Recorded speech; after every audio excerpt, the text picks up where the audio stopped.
नमस्कार मित्रों, डर के इस सफर में क्या तैयार हो आप मेरे साथ आने के लिए? हाँ। तो चलिए मेरे साथ कहाँ? HK हॉरर स्टोरीज में।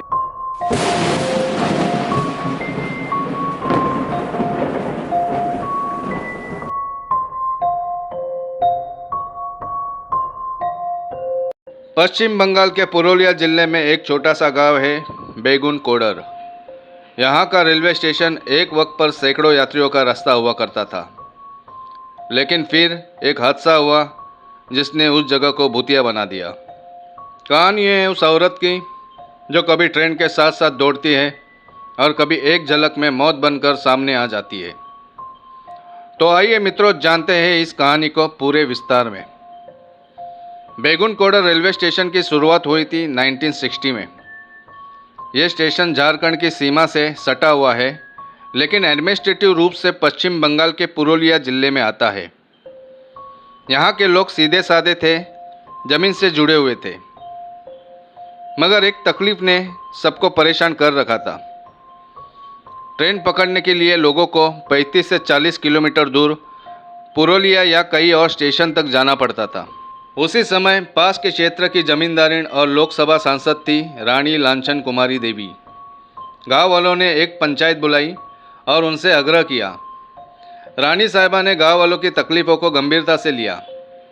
उन्होंने रेल मंत्रालय से संपर्क किया, बार बार चिट्ठियाँ लिखी, अफसरों से मीटिंग की और आखिरकार 1960 में रेलवे ने बेगुनकोडर में एक स्टेशन बनाने की मंजूरी दे दी।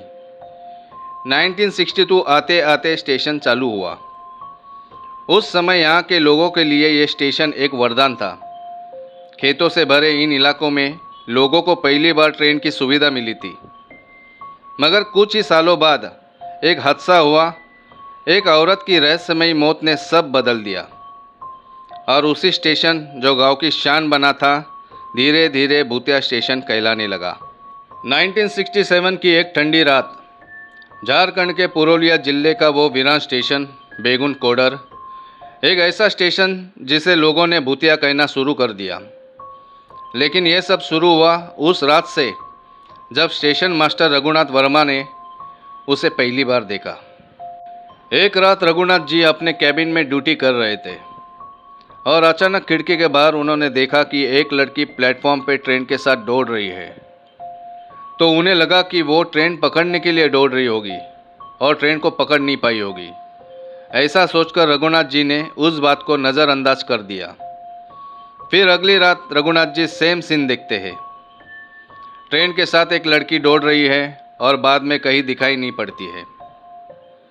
दूसरे दिन उन्होंने अपने कुछ कर्मचारियों से इस बारे में बात की तो उन्होंने रघुनाथ जी को कोई मजाक करता होगा ऐसा कहकर इस बात को टाल दिया।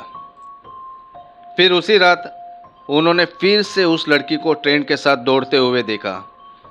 लेकिन उन्हें अजीब लगा कि वो ट्रेन के साथ दौड़ तो रही है, लेकिन ट्रेन में चढ़ नहीं रही है। तभी उन्होंने इस बात को ज़्यादा सीरियसली लिया और दूसरे ही दिन रघुनाथ जी ने स्टेशन ऑफिस से पुरानी फाइलें निकालना शुरू की। एक फाइल मिली। फाइल के मुताबिक 1963 में एक लड़की ट्रेन पकड़ते वक्त ट्रेन के नीचे आ जाती है और वही उसकी मौत हो जाती है। उसके बाद से स्टेशन पर अजीब घटनाएं शुरू हुई। उस दिन रघुनाथ गांव के दो बुजुर्ग से मिलते हैं और उस लड़की के बारे में पूछते हैं। तभी वो बुजुर्ग कहते हैं, हमने भी देखा है लड़की को पटरी पे दौड़ते हुए।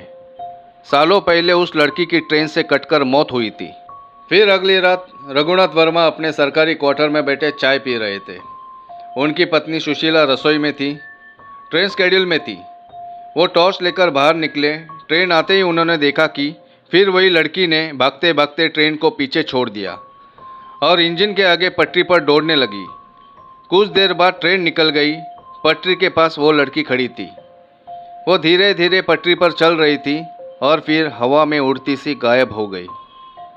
रघुनाथ जी की सांस अटक गई, बदन ठंडा पड़ गया। वो दौड़कर अंदर गए और सब कुछ पत्नी को बताया। सुशीला, उनकी पत्नी, चिंतित होकर कहती है, आपको वहम हुआ होगा। मगर रघुनाथ को यकीन था कि वह वहम नहीं था, कुछ तो अलग ही था वो।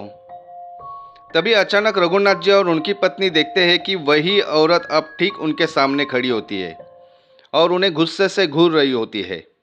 उसका डरावना चेहरा देखते ही दोनों की जगह पे हार्ट अटैक से मौत हो जाती है। ये बात दूसरे दिन सभी जगह फैल जाती है। गांव के लोगों का कहना था कि उस रात की लड़की की वजह से ही उनकी मौत हो गई है। रेलवे ने तुरंत एक नया स्टेशन मास्टर भेजा जिनका नाम था रवि त्रिपाठी। वो पहले दिन बड़े जोश में थे। उन्होंने कहा भूत भूत कुछ नहीं होता।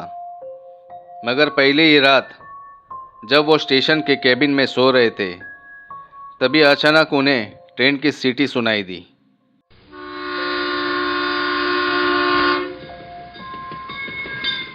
उन्होंने जब खिड़की के बाहर देखा तो उनकी आंखें फटी की फटी रह गई। उन्होंने देखा कि एक लड़की उस ट्रेन की रफ्तार में इंजन के आगे पटरी पर दौड़ रही थी। सुबह होते ही त्रिपाठी बाबू अपना बिस्तर समेटे बिना किसी को बताए स्टेशन छोड़कर भाग गए। फिर एक और अधिकारी आए, अजय कुमार जी। उन्होंने सोचा मैं डरूंगा नहीं, ड्यूटी करूंगा। लेकिन उनके ड्यूटी की पहली रात एक ट्रेन आई जबकि वो शेड्यूल में नहीं थी। उन्होंने खिड़की से झांका और देखा एक लड़की उसी ट्रेन के छपरे पर खड़ी है, चेहरा पूरा सड़ा हुआ और आंखें सफ़ेद। अजय साहब ने वही बेहोशी में गिरकर अपनी नौकरी छोड़ दी। फिर बाद में ऐसे ही नए नए स्टेशन मास्टर आते गए और डर के मारे निकलते गए। फिर रात में स्टेशन की पटरी से एक औरत की हंसी आने लगी। धीरे धीरे डर का माहौल बढ़ते गया। गांव के लोग अब स्टेशन की तरफ जाने से भी डरने लगे। अब दिन में भी स्टेशन मास्टर काम करने से मना करने लगे। कई कूली चाय वाले और टिकट क्लास भी वहाँ से रातों रात भाग गए। रेलवे कॉलोनी खाली हो गई, स्टेशन पर ताले लग गए और फिर 1967 के बाद इस स्टेशन को भूतिया घोषित कर इस स्टेशन को बंद कर दिया गया। और फिर 42 सालों तक कोई ट्रेन उस स्टेशन पर नहीं रुकी। स्टेशन अब एक खंडर बन चुका है। टूटे बेंच, उखड़े तार और पटरियों पर जंग। कहते हैं अगर कोई रात में स्टेशन के पास रुके तो एक दौड़ती हुई लड़की और उसकी फुसफुसाहट अब भी सुनाई देती है। और अब रात को कोई ट्रेन वहाँ से गुजरे तो यात्री भय से कांप जाते हैं। 42 सालों तक यहाँ कोई ट्रेन नहीं रुकती थी और ये स्टेशन 42 सालों तक बंद पड़ा रहा। बेगुनकोड़ा स्टेशन से अगर कोई ट्रेन निकलती भी थी तो स्टेशन आने के पहले ही खिड़की दरवाजे बंद हुआ करते थे। ऐसी एक रात 8:45 पर रांची से पुरुलिया की ओर एक ट्रेन चली थी। सर्द रात थी, हवा में एक अजीब सा सन्नाटा था। ट्रेन में बैठे कुछ यात्री हल्की आवाज़ में बातचीत कर रहे थे। एक बुजुर्ग महिला ने पास बैठे लड़के से पूछा, बेटा ये बेगुनकोड़ा स्टेशन कब आएगा? लड़का हंसते हुए बोलता है, क्यों दादी, डर लग रहा है क्या? दादी चिंता में कहती है, बेटा जब तक ये स्टेशन गुजर नहीं जाता मन में एक अजीब सी चिंता रहती है। और जैसे ही ट्रेन ने बेगुनकोड़ा स्टेशन की सीमाएं पार की, पूरा डिब्बा खामोश हो गया। हवा एकदम ठंडी हो गई। यात्रियों ने दरवाजे बंद कर दिए, खिड़कियों पर पर्दे गिर गए। कुछ लोगों ने सिर पर कंबल डाल दिया। औरत बच्चों को अपनी गोद में कसकर पकड़ने लगी। कुछ ने जेब से चुटकी भर सिंदूर निकाला, माथे पर लगाया। ट्रेन जैसे ही स्टेशन से गुजर रही होती है, ट्रेन की खिड़की पर एक आदमी ने पर्दा थोड़ा हटाकर झाँका और फिर चीख पड़ा। वो आदमी घबरा कर बोलता है, वो आ गई, वही औरत ट्रेन के साथ दौड़ रही है सफ़ेद साड़ी में। और कई यात्रियों ने भी देखा कि एक औरत हवा में तैरती हुई डिब्बों के साथ साथ दौड़ रही थी। उसका चेहरा साफ नहीं दिखता था, कभी सामने आ जाती, कभी अचानक गायब हो जाती। कई महिलाएं कांपती आवाज़ में अपने बच्चों से कहती है, मत देखो उसे बेटा, मत देखो। यात्रियों को ऐसा लगा जैसे मौत उनके बहुत पास आ चुकी थी। उस बुजुर्ग दादी ने माला जपना शुरू किया, बाबा हे राम, इस बार भी बचा लेना। ट्रेन के बाहर पूरा सन्नाटा छाया हुआ था। प्लेटफॉर्म पर कोई नहीं था, न चाय वाला, न कूली, न स्टेशन मास्टर।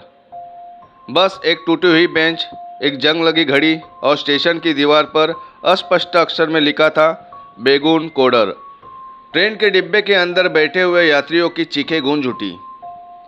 सभी ट्रेन के अंदर आंखें बंद किए भगवान का नाम जपने लगे और जैसे तैसे बेगून कोडर स्टेशन पीछे छूटने लगा, वो औरत धीरे धीरे धुएं की तरह हवा में गायब हो गई। आज भी हर रात जब ट्रेन बेगून कोडर से गुजरती है, हर मुसाफिर बस यही चाहता है कि दरवाज़ा बंद रहे, आंखें बंद रहे और वो औरत सिर्फ स्टेशन तक ही सीमित रहे। गांव वालों ने स्टेशन के पास तक जाना बंद कर दिया। यहाँ तक कि बच्चे को डराया जाता था कि सो जा, नहीं तो स्टेशन वाली चुड़ैल आ जाएगी। स्टेशन की दीवारों पर कभी कभी खून के निशान, अजीब सी आवाज़ें और रोने की आवाज़ें सुनाई देती थी। 2009 में तत्कालीन रेलवे मंत्री ममता बनर्जी के प्रयास से स्टेशन को दोबारा खोला गया। 2017 में पश्चिम बंग विज्ञान मंच की एक टीम ने स्टेशन पर रात बिताई। कोई आत्मा नहीं देखी गई, लेकिन उन्होंने ये माना कि कुछ स्थानीय लोग डरावनी आवाज़ निकालकर लोगों को डराते थे। लेकिन जब उस टीम की वापसी हुई, उनमें से एक सदस्य ने चुपचाप इस्तीफा दे दिया। कहा उस रात कुछ तो था जो हमारी आंखें देख नहीं पाई और महसूस नहीं कर पाई। आज भी बेगून कोडर स्टेशन चालू है, ट्रेन रुकती है सिर्फ दिन में, लेकिन रात में वो स्टेशन फिर से वीरान हो जाता है। तो मित्रों, ये थी हमारी आज की कहानी। अगर आपको ये सच्ची कहानी डरावनी लगी हो तो वीडियो को लाइक करें, शेयर करें और कमेंट में बताएं क्या ये सब सिर्फ अफवाह है या सच में उस आत्मा की पीड़ा अब भी स्टेशन की दीवारों में बसी है। अगर आपको ये डरावनी कहानी पसंद आई हो तो चैनल को लाइक, सब्सक्राइब और कमेंट ज़रूर करें और बेल आइकन को क्लिक करना ना भूलें, क्योंकि आपको अगली कहानी के अपडेट्स मिलते रहे। अगली कहानी और भी खौफनाक होने वाली है। तो आगे मिलते हैं ऐसे ही खौफनाक कहानी में। तब तक डर कभी ख़त्म ना हो। Good bye, take care.